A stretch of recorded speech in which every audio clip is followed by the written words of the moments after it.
Hello, Trà Vinh xin chào các bạn. Hôm nay thì mình chia sẻ cái món bánh bột bán với lá dứa nè. Kết hợp với nhân thịt, ăn thì nó lạ miệng. Một món bánh nếp ngon, đơn giản, nhanh gọn lạ. Thì bây giờ mời các bạn mình cùng vào bếp để thực hiện luôn ha. Đầu tiên thì mình có là tôm khô, mình ngâm nước trước cho nó nở mềm thì chút nữa mình làm vào trong bánh nó sẽ mềm ngon, nó không có bị khô cứng Mình dùng ở đây khoảng 2 muỗng canh thôi. Rửa sạch xong thì các bạn hãy ngâm nước ha, cho nó mềm rồi để qua một bên. Tiếp theo là mình có hành lá và ngò gai, để chút nữa mình nêm vào trong nhân cho nó thơm. Bên đây là củ cà rốt gọt vỏ, một gốc cái củ hành tây, bắp cải trắng thì mình dùng khoảng 6 bẹ ha, các bạn rửa cho nó sạch. Phần bột thì mình có 50g bột bán nè, khoảng 3 muỗng canh, các bạn cũng ngâm nước trước cho phần bột bán này nó nở mềm. Bên đây là 300g bột nếp, thêm chút muối, 1 muỗng canh đường. Nước lá dứa thì mình dùng 400ml, mình xay ra từ một nắm lá dứa khoảng 50g. Sẽ cho cái phần bột bán đã ngâm mềm vô trong cái chảo nè. Rồi các bạn sẽ cho tiếp cái nước lá dứa vô. Lá dứa càng đậm thì màu nó càng đẹp. Đây là cái dầu hành phi nè, mình sẽ cho vào trong đây 1 muỗng canh, giúp cho bột của mình nó bóng và nó thơm hơn. Các bạn sẽ đảo với lửa dừa nha, cho cái phần này nó sôi bùng lên để cho bột bán nó mềm. Khi nó sôi lên nước nó cũng cạn bớt nè. Cái nước lá dứa thì các bạn nấu ở lửa sôi thì mình thấy cái màu nó sẽ hơi sậm hơn chút, nhưng mà lúc này nó vẫn thơm lắm. Rồi mình sẽ tắt bếp ha, rồi cái đậy kính để qua một bên. Củ cải đỏ thì các bạn sẽ bào sợi cho nó nhỏ nhỏ để nó đều hơn. Thì một chút nữa phần nhân này mình không có cần xào đó, cho nên là mọi thứ mình sẽ sắc thật là nhỏ. Bắp cải cũng vậy luôn, các bạn nhớ để cho nó ráo nước rồi mình hãy sắc nha, để trộn vào trong phần nhân nó sẽ không có bị ra nước. Và mình sẽ cho vô trong cái thau nè. Tiếp theo là ngò và hành lá, mình cứ sắc nhuyễn hết rồi chút nữa mình trộn vô. Củ hành tây cho vô thì nó sẽ thơm, hoặc là thêm củ hành tím cũng ngon nữa nha. Băm cho nó hơi nhỏ nhỏ ra. Đây mình trộn sơ cái nè, cho hai loại này nó đều lại trước. Rồi các bạn sẽ cho tiếp cái phần hành vô luôn. Hành ngò nè, mình cho vô hết luôn, của hành tây. Mình trộn sống thì nó giòn ngon. Mình thêm vào đây nửa muỗng cà phê muối, nửa muỗng cà phê hạt nêm, muỗng cà phê đường, muỗng canh dầu hào. Tiếp theo là một ít tiêu xay nữa ha, cho phần nhân nó thơm ngon. Mình không có xào cho nên là các bạn phải có hành phi, mình cho vào trong đây 1 muỗng canh kết hợp với dầu hành luôn. Trộn lên thì phần nhân của mình nó mới thơm. Tôm khô thì vớt lên cho nó ráo rồi các bạn cho vô mình trộn luôn ha. Còn một phần thì để riêng, chút nữa mình sẽ cho lên trên cái mặt bánh. Trộn vậy thì phần nhân nó thơm lắm, mà mình ăn vào nó cũng giòn nữa, tại vì một chút bánh mình còn hấp, nên là các bạn không có sợ phần nhân nó bị sống nha. Mình trộn sơ qua giống như là mình trộn gỏi vậy nè, nhìn nó cũng thấm và ngon rồi.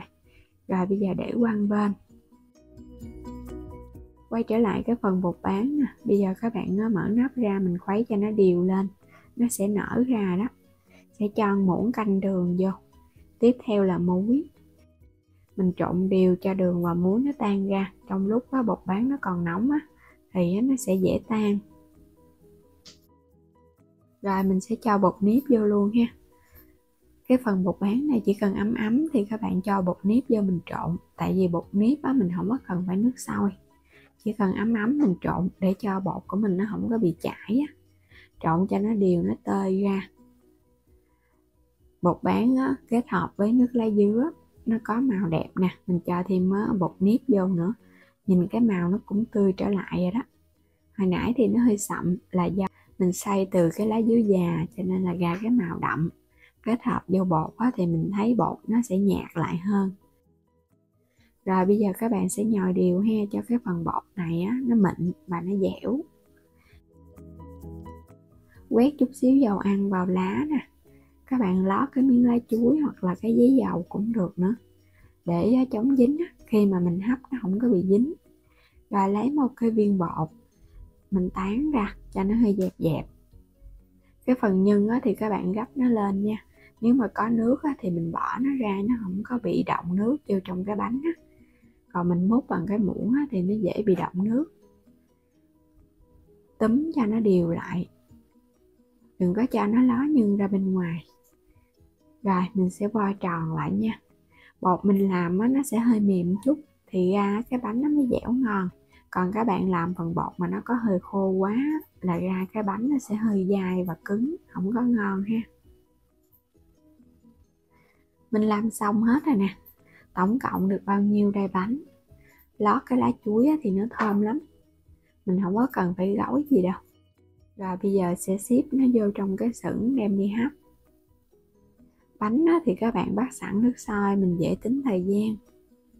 Bánh này thì mình sẽ hấp với lửa nhỏ trong vòng 20 phút. Đủ thời gian là bánh nó chín, tại vì cái bánh cũng nhỏ gọn.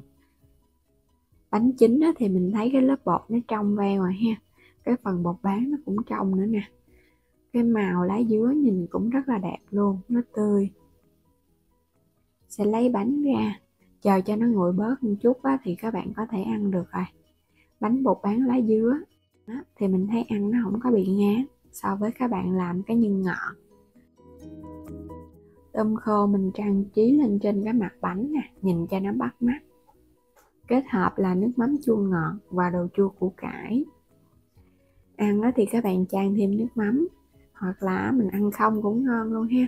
Gia vị mình nêm vào trong này thì nó cũng vừa miệng. Kết hợp với cái mùi thơm thoang thoảng từ lá dứa nè. Bột bán thì nó dai dai mềm mềm.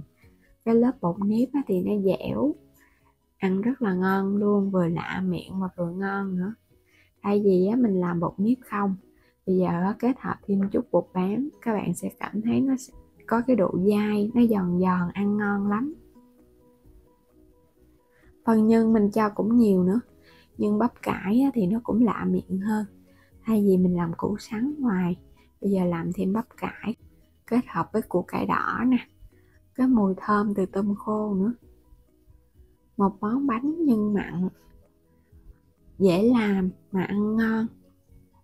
Thì mình chúc các bạn ai ai cũng có được cái món bánh lá dứa ngon mới lạ này nha. Vui lòng đăng ký kênh để nhận các video mỗi ngày, xem kênh miễn phí ủng hộ mình. Xin chào tạm biệt và hẹn gặp lại các bạn ở những video tiếp theo.